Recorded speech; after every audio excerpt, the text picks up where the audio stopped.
ठीक आहे, ठीक आहे, आम्ही बोलतो.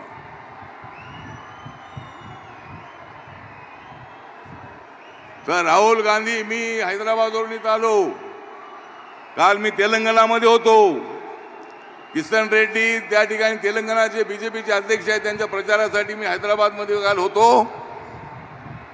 आणि त्या ठिकाणी मला माहिती मिळाली की तेलंगणामध्ये राहुल गांधी यांनी सांगितलेलं आहे. राहुल गांधी म्हणतायत की हे मोदी सरकार यांना 400 पेक्षा जास्त जागा मिळाल्या की ते तुमचं आरक्षण काढून घेतील. मी इलेक्शन कमिशनकडे तक्रार केलेली आहे.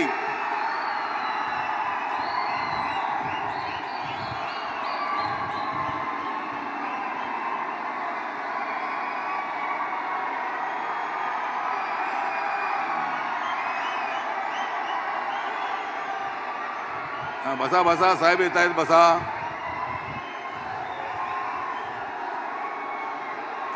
मी इलेक्शन कमिशनकडे बंधू भगिनींनो तक्रार केलेली आहे. राहुल गांधी जाणीवपूर्वक नरेंद्र मोदी आणि आमच्या सरकारला बदनाम करण्याचा प्रयत्न करतायत. राहुल गांधी म्हणतायत की आरक्षण काढणार आहेत, त्यामुळं राहुल गांधींच्या भाषणांवरती बंदी आणावी. पुन्हा पुन्हा आरक्षण काढणार आहेत असे शब्द वापरले तर त्यांच्यावर कारवाई करावी, अशा पद्धतीची मागणी निवडणूक आयोगाकडे आपण केलेली आहे. चुकीच्या पद्धतीने संभ्रम निर्माण करणं, दलित बौद्ध समाजाचा गैरसमज करण्याचा प्रयत्न करणं, मुस्लिम समाजाला आमच्यापासून वेगळं करण्याचा प्रयत्न करणं. अरे नरेंद्र मोदींनी ज्या योजना राबवल्या, नरेंद्र मोदींनी राबवल्या, जनधन योजना, आवास योजना, उज्ज्वला योजना, आयुष्मान भारत योजना, अनेक योजनांचा फायदा मुस्लिम समाजाला झालेला आहे. 10% आरक्षण जे दिले इकॉनॉमिकल सेक्शनचं, त्यामध्ये सुद्धा मुस्लिम समाजाला फायदा है. मेरा मुस्लिम समाज को नम्र निवेदन है कि कांग्रेस वाले तुमको भड़काने का काम करते रहते हैं. ये जो कांग्रेस के लोग हैं, राष्ट्रवादी के लोग हैं, ये लोग आपको भड़काने की कोशिश करते हैं. लेकिन नरेंद्र मोदी जी सबका साथ सबका विकास का नारा देने वाले हैं. नरेंद्र मोदी जी सबको साथ में लेकर जाने वाले हैं. भारतीय जनता पार्टी की मुस्लिम फ्रंट है, उनकी मुस्लिम विंग है, और बहुत सारे मुसलमानों को न्याय देने का काम मोदी जी ने किया है. इसलिए गलतफहमी फैलाने का काम मत करो कांग्रेस वालों, राष्ट्रवादी वालों. माननीय उद्धव ठाकरे हे तर चौताळलेले आहेत. उद्धव ठाकरे सारखे एकनाथ शिंदेच्या मागे लागलेले आहेत. जर उद्धव ठाकरे तुम्ही एकनाथ शिंदेच्या मागे लागत असाल तर मी तुमच्या मागे लागल्याशिवाय राहणार नाही. पुन्हा पुन्हा तुम्ही अशा पद्धतीने चुकीचं बोलत असता. तुम्हाला आमदार सांभाळता आले नाही, तुम्हाला एकनाथ शिंदेना सांभाळता आलं नाही. ते म्हणत होते की आपण बीजेपी सोबत जाऊया, पण तुम्ही बीजेपीच्या पाठीमध्ये खंजीर खुपसलात. आणि जो तुम्ही बीजेपीच्या पाठीमध्ये खंजीर खुपसला होता, एकनाथ शिंदेजी 40 नव्हे, शिवसेनेचे 40 आणि अपक्ष 10 ते 50 आमदारांना घेऊन आमच्याकडे आले आणि त्यांना मुख्यमंत्री पदाची जबाबदारी दिली. नरेंद्र मोदींनी, अमित शहानी त्यांना मान्यता दिली आणि आज एकनाथ शिंदे विकासाचं काम करतायत. एकनाथ शिंदे गावागावामध्ये फिरतायत. घरात बसून ते राजकारण करत नाहीत. घरात बसणाऱ्यांना आता घरात बसवल्याशिवाय आम्ही राहणार नाही. या निवडणुकीमध्ये आम्हाला 40-45 पेक्षा जास्त जागा मिळाल्या पाहिजेत. ही बीडची जागा जी आहे ती बीडची जागा मी तुम्हाला सांगतो की जर तुम्हाला या ठिकाणी गोपीनाथ मुंडे साहेबांची आठवण ठेवायची असेल तर प्रीतमताईंनी तर चांगलं काम केलेलंच आहे, पण पंकजाताई या गोपीनाथ मुंडे यांची लेक आहे आणि गोपीनाथ मुंडे यांच्या मुलीला तुम्हाला प्रचंड मतांनी निवडून द्यायचं आहे.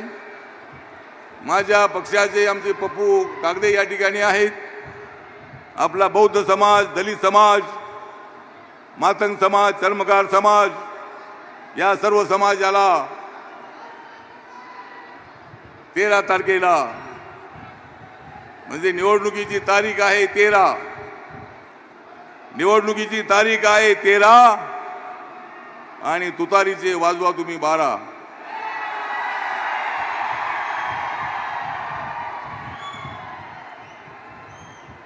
द्या तुम्ही भारत माता जिंदाबादचा नारा, द्या तुम्ही भारत माता जिंदाबादचा नारा आणि जागा करा तुम्ही बीड सारा. आपल्याला हे सगळं काम करायचं आहे. सर्व जाती जमातींना घेऊन जाणारे मुंडे साहेब होते. माझ्या बरोबर गोपीनाथ मुंडे साहेबांचे फार जवळचे संबंध होते. नामांतराच्या लढ्यामध्ये बाबासाहेब आंबेडकरांचं नाव मराठवाडा विद्यापीठाला देण्यासाठी भारतीय जनता पक्ष त्यावेळेला आमच्या सोबत होता. आम्ही भाजपसोबत नव्हतो, पण बाबासाहेब आंबेडकरांच्या नावासाठी भारतीय जनता पार्टी, प्रमोद महाजन, गोपीनाथ मुंडेजी हे सगळे जेलमध्ये गेले होते नामांतरासाठी.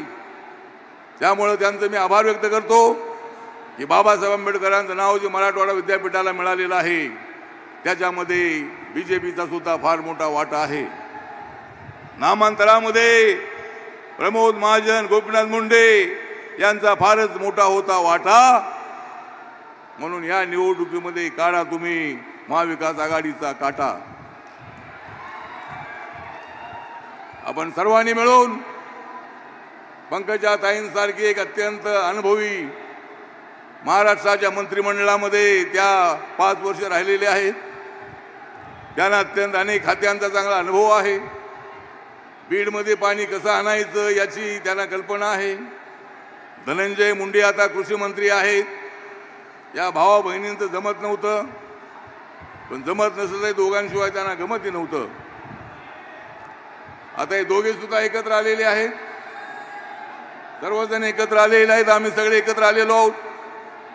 त्यामुळे आपल्याला एक गोष्ट लक्षात ठेवायची आहे, ही जी निवडणूक आहे, निवडणूक आपली अत्यंत महत्त्वाची निवडणूक आहे. या निवडणुकीमध्ये नरेंद्र मोदींना 3ऱ्यांदा प्रधानमंत्री बनवायचं आहे. देशातला दलित समाज मोठ्या संख्येने त्यांच्या पाठीशी उभा आहे.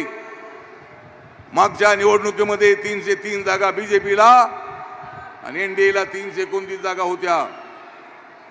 यावेळेला बीजेपीच्या 370 आणि आपल्याला एनडीएच्या 400 पेक्षा जास्त जागा निवडून आणायच्या आहेत. आणि त्यासाठी राहिलेले 5 दिवस आहेत. या 5 दिवसामध्ये घराघरापर्यंत आपण पोहोचायचं आहे. मुस्लिम समाजाच्या घराघरापर्यंत पोहोचायचं आहे. त्यांना समजावून सांगायचं आहे, मुस्लिम समाज को मेरा निवेदन है कि आप कांग्रेस के बहकावे में आने की कोशिश मत करो. ये कांग्रेस वाले बहुत बड़े खतरनाक हैं. ये कांग्रेस वालों ने देश का पूरा सत्यानाश कर दिया है. देश को गरीबी में लौटने का काम इन लोगों ने किया है. हिंदू मुसलमानों में दरार पैदा करने का काम कांग्रेस ने किया है. दलित और सवर्णों में विवाद पैदा करने का काम इन्होंने किया है. मराठा समाजाच्या आरक्षणाला आमचा पूर्णपणे पाठिंबा आहे. तर एससी एसटी ओबीसीला आरक्षण मिळतंय, त्याच धर्तीवर मराठा समाजाला आरक्षण मिळालंच पाहिजे अशा पद्धतीची आमची भूमिका आहे. मनोज जरांगे पाटील यांच्या आंदोलनाला आमचा पाठिंबा आहे. त्यांना आरक्षण मिळालं पाहिजे भूमिका पंकजाताई सारख्या मांडतायत. माननीय मुख्यमंत्र्यांनी 10% आरक्षण देण्याचा निर्णय घेतलेला आहे. महाराष्ट्र सरकारने एकनाथ शिंदे, देवेंद्र फडणवीस, अजितदादा पवार यांच्या सरकारने 10% आरक्षण मराठा समाजाला देण्याचा निर्णय घेतलेला आहे. राज्यामध्ये तो कायदा लागू केलेला आहे. राज्यामध्ये ते आरक्षण मिळालेलं आहे. आमच्या भारत सरकारकडे हा प्रस्ताव आला, नक्की आम्ही त्या संबंधामध्ये विचार करणार आहोत. मराठा समाजाला माझं नम्र निवेदन आहे की मराठा समाज हा सगळेच मराठा श्रीमंत नाहीत. ज्यांचं उत्पादन 8 लाखाच्या आतमध्ये आहे त्यांनाच आरक्षण मिळणार आहे. ओबीसीला सुद्धा जे आरक्षण मिळते त्याच्यामध्ये ज्यांचं उत्पादन 8 लाखाच्या आतमध्ये आहे त्याच कुटुंबांना ओबीसीचं आरक्षण मिळतंय. सर्वांना ते आरक्षण मिळत नाही. आणि हा माझ्या मंत्रालयाचा विषय आहे. आज माझ्याकडे सोशल जस्टिसचं मंत्रालय आहे. उद्या कुठलं मंत्रालय येणार आहे की मला माहीत नाही आहे. पण मला कुठलंही मंत्रालय मिळालं तर मंत्रालय कसं चालवायचं मला चांगलं माहिती आहे आणि माझ्यावर चांगली जबाबदारी नरेंद्र मोदीजी सोपवतील. माझा रिपब्लिकन पक्ष जो आहे देशाच्या कानाकोपऱ्यामध्ये आहे. अंदमान निकोबारमध्ये माझ्या पक्षाच्या शाखा आहेत.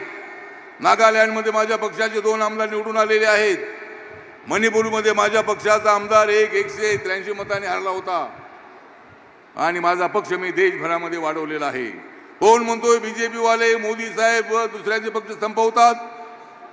उद्धव ठाकरे म्हणतात हे दुसऱ्यांचे पक्ष संपवतात. माझा पक्ष देशभरामध्ये वाढलेला आहे. माझा पक्ष कोणी संपवलेला नाही. तुमचा पक्ष तुम्ही संपवला. धनुष्यबाण तुमच्याकडून गेलं आणि आता मशाल तुम्ही हातात घेतलेली आहे. मशाल जी आहे ती किती वेळ चालणार आहे बघूया. किती दिवस पेटत राहणार आहे ती बघूया. आता ती पेटलेली दिसते पण निवडणुकीनंतर ती मशाल विझलेली तुम्हाला पाहायला मिळेल. त्यामुळं या ठिकाणी तुम्हाला आमच्यासोबत राहायला होतं. उद्धवजी मी तुम्हाला सांगत होतो की तुम्ही आमच्यासोबत राहा. तुम्ही तिकडे काँग्रेस राष्ट्रवादीकडे जाऊ नका.